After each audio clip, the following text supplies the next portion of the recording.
Membandingkan sederhananya begini, ada putusan Mahkamah Konstitusi yang memerintahkan agar dilakukan pemungutan suara ulang dalam pemilu kepala daerah. Kenapa? Apa sebab majelis memerintahkan itu? Ternyata diketahui ada calon yang mempunyai hak dipilih. Yang kita diskusi adalah hak memilih, yang sesungguhnya adalah sejajar. Hak dipilih tidak dengan sendirinya. Orang bisa kemudian menjadi presiden, menjadi kepala daerah, menjadi anggota DPR, dan seterusnya. Tapi ada syarat-syarat administratif yang harus dipenuhi. Di antaranya misalnya sehat jasmani dan rohani. Dan ternyata dalam putusan itu diketahui dari fakta-fakta persidangan ternyata tidak memenuhi syarat. Karena tidak memenuhi syarat padahal suaranya hanya 7%. Suara itu tidak mempengaruhi kemenangan nomor 2 misalnya. Nomor 2 dengan nomor 1 jaraknya jauh sekali, sekitar 20-an%. Padahal ini cuma 7%. Tapi majelis tidak mengatakan 7% itu gagal. Karena ahli berpendapat 7% itu dinilai sebagai suara pemilih yang tidak boleh dihilangkan begitu saja. Sehingga itu dianggap mencederai demokrasi dan harus diulang. Maka demikian halnya apabila pemilih yang tidak memenuhi syarat itu dia menggunakan hak pilihnya di TPS, sudah barang tentu harus diperlakukan dengan cara yang sama. Telah terjadi proses yang tidak demokratis di TPS itu. Bahkan dalam Undang-Undang Pilpres juga dikatakan, apabila ada seorang warga negara, seorang pemilih menggunakan hak pilihnya lebih dari sekali, harus dilakukan pemungutan suara ulang. Ya, cukup ya. Baik. Oke, kita dengar tadi penjelasan dari Bang Said, tapi saya ingin Mas Arya juga mengomentari tadi bahwa bolehkah kita melimpahkan tanggung jawab kekisruhan DPKTB ini kepada si pembuat undang-undang atau DPR? Ya, DPR harus bertanggung jawab. Produk undang-undang itu kan dibuat oleh DPR, ya. Saya kira yang paling bertanggung jawab sebelum masuk ke sana kan adalah Komisi 2 yang berbicara soal itu.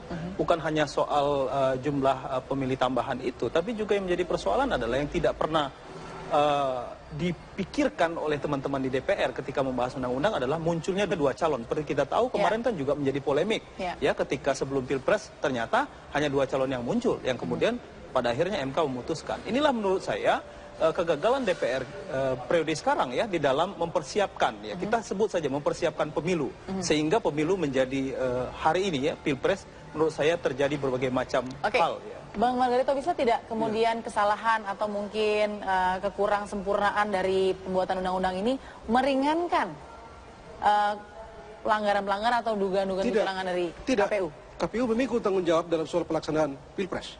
Karena begitulah perintah konstitusi. Tidak ada organ lain yang menjalankan Pilpres menurut Undang-Undang Dasar 45 kecuali KPU. Dan bagaimana cara apa dasar mereka? Undang-undang.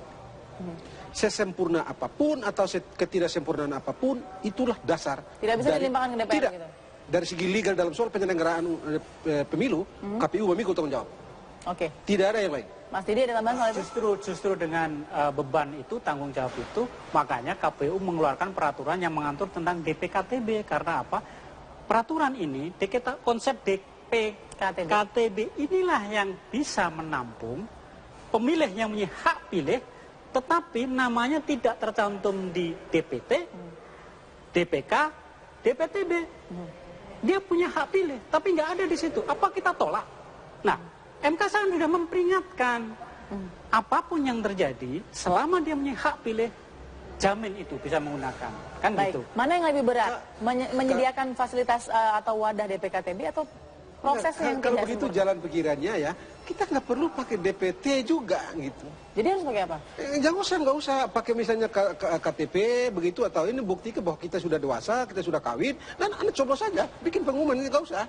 Karena dengan begitu terpenuhi hak konstitusional warga negara karena dia bisa milih, apalagi kalau dibilang dapilnya satu.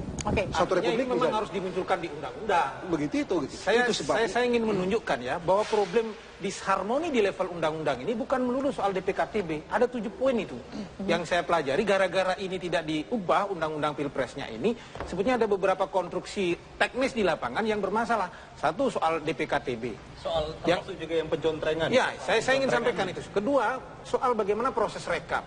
Undang-undang di Pilpres mengatakan langsung ke PPK, sedangkan kita konstruksinya ada langsung lewat PPS. Betapapun kemudian 2011 kemudian sudah direvisi. Tapi itu tetap menimbulkan multitafsir. Soal bagaimana memberi tanda Yang sudah ditafsirkan kemarin 2009 memberi tanda adalah mencontreng. Tidak ada tafsir yang lain. Nah, sekarang kita mencoblos. Otomatis kemudian bagaimana menentukan suara sah tidak sah yang keempat misalnya. Yang kelima soal logistik. Dan ini begini. Artinya apa? Saya ingin menyampaikan bahwa DPKTB adalah bagian dari konstruksi filosofis yuridis yang kemudian tidak selesai di level penyelenggara pembuat undang-undang yang jadi residu politik hari ini. Tidak selesai tapi digunakan. Ya, itu satu soal begini begitu ya. Itu kita bicara mengenai legal policy dan macam-macam, oke. Ya, tapi bahwa KPU menurut hukum menyelenggarakan tugas atau fungsinya berdasarkan undang-undang. Ya. Pemerintah menyadari apapun undang-undangnya. Ya. Pemerintah menyadari bahwa ada loophole dalam undang-undang 42 2008. Ya, antara lain itu DPK dan DPKTB dan segala macam itu yang tidak ada di dalam aturannya. Itu sebabnya mereka mau menutup ini biar pemilu ini beres secara konstitusional. Mereka mau terbitkan Perpu menutup loophole ini. Tetapi oleh KPU ini soal teknis. Jadi nanti aja kita bikin. Akhirnya nggak keluar. Mas Eri setuju dengan Bang Margarito? Ya, saya kira memang seperti itu gitu ya. Karena memang dasarnya tadi tidak pada akhirnya pelaksanaan pemilu itu menjadi seperti sekarang ya. Terjadi kan sekarang masalahnya pihak KPU dipersoalkan juga ya terhadap teknis itu. Nah, karena aspek legalnya itu konstruksi hukumnya itu tidak diikuti oleh KPU ya. Termasuk itu juga sehingga menjadi polemik yang berpanjang karena dari aspek hukum saya yakin teman-teman pakar hukum tata negara melihat dari sisi yang seperti itu konstruksi hukum menjadi hal yang paling penting gitu. Oke, Mas Didi. Coba ya, saya mau tambah sedikit begini. Ini KPU ini. Undang-Undang 42 itu bilang rekapitulasi di PPK. Kenapa mereka bikin peraturan rekapitulasi di PPS dan di desa? Dari mana mereka sumber kewenangan mereka? Itu di Undang-Undang nomor 22, nomor 15 tahun 2011. Sudah diatur itu, Bos. Ada undang-undang yang ada itu. Tapi begini. Tapi begini, itu soal menyangkut kewenangan tugas dan wewenang KPPS, PPS, PPK, KPU provinsi, KPU kabupaten itu sudah ada. Saya tanya sekarang sama Anda.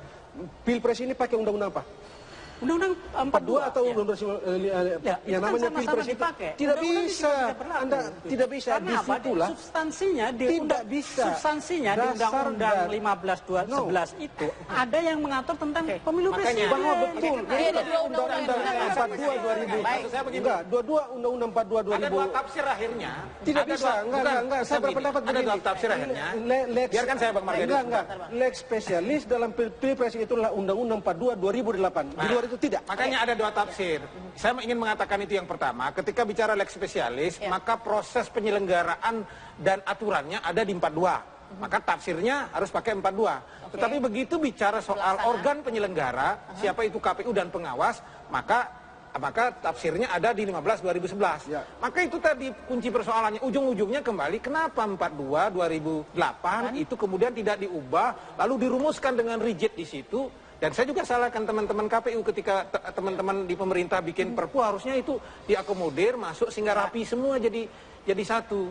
Tetapi perbedaan saya dengan Bung Margarito adalah Bung Margarito mengatakan bahwa di PKTB kemudian tidak konstitusional karena tidak ada di undang-undang. Saya berbeda. Saya tetap spiritnya bahwa dua putusan MK 011 sampai 017 dan 102 undang-undang sumber hukum konstitusional. Putusan Mahkamah Konstitusi itu suruh perbaiki, bukan suruh bikin DPKTB atau DPK. Begitu. Begitu dasarnya. Dan Undang-Undang 12 tahun Undang-Undang nomor 8 tahun 2012 tentang pemilu legislatif itu nggak ada konsep DPKTB, nggak ada. Adanya DPK. Nah, apakah kita mau bilang pemilu kemarin nggak bisa. Oh, karena itu tidak dipersoalkan orang. Ya artinya kalau tidak dipersoalkan orang hasil pemilu legislatif batal dong. Sama seperti sekarang misalnya kalau dipersoalkan. Tidak dipersoalkan orang, tidak dibawa untuk mendiskualifikasi atau menyatakan putusan KPU, menyatakan keputusan KPU itu tidak sah, Mahkamah Konstitusi. Bagaimana sampai di Mahkamah Konstitusi ada mesti bawa perkara ini? Bung Margarito, putusan 102 itu bahasanya jelas. Prinsip konstitusional warga negara yang tidak boleh dinegasikan dengan proses administratif. Enggak usah, jangan itu gampang. Undang-undang dasar itu ngatur itu. Undang-undang dasar ngatur setiap orang punya hak untuk dipilih dan memilih. Tetapi kenapa kita mesti bikin undang-undang untuk mengatur tata cara penggunaan hak pilih itu. Oke, Mas Heri mau tambahkan dulu. Itu gampang itu. Mas Heri mau tambahkan soal itu bahwa ada multitafsir yang kemudian akhirnya susah. Itu soal kecil. Ya, jadi yang dijadikan pijakan oleh KPU itu kan dua itu tadi, gitu kan.